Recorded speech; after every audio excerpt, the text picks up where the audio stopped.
नौगांव जिले के धिंग थाने के अंतर्गत बृहत्तर टुकटुकी अंचल में स्थित कटेगुड़ी कनिष्ठ महाविद्यालय के एनएसएस यूनिट ने आज एक असाधारण नशा मुक्ति अभियान शुरू किया।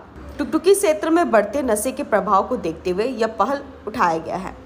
एनएसएस यूनिट के स्वसेवकों, शिक्षकों और टुकटुकी प्रेस क्लब के पत्रकारों ने मिलकर नशे के गढ़ माने जाने वाले इलाकों का दौरा किया और स्थानीय लोगों से चर्चा की।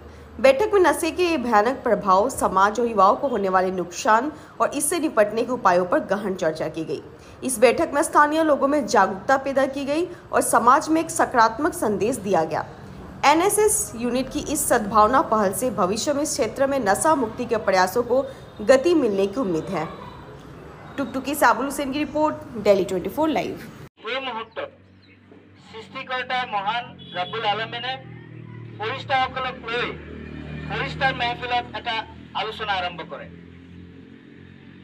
আৰু সেই আলোচনাত যিসকল ব্যক্তিয়ে মহান উদ্দেশ্য মানৱ কল্যাণ সম্পৰ্কে একত্ৰিত হৈছে সেই সম্পৰ্কে ফৰিষ্টাসকলৰ লগত প্ৰশংসা কৰি পেলাই আসমানত আকাশত কয় যে পৃথিৱীৰ এইসকল মানুহ মোৰ প্ৰিয় মানুহ।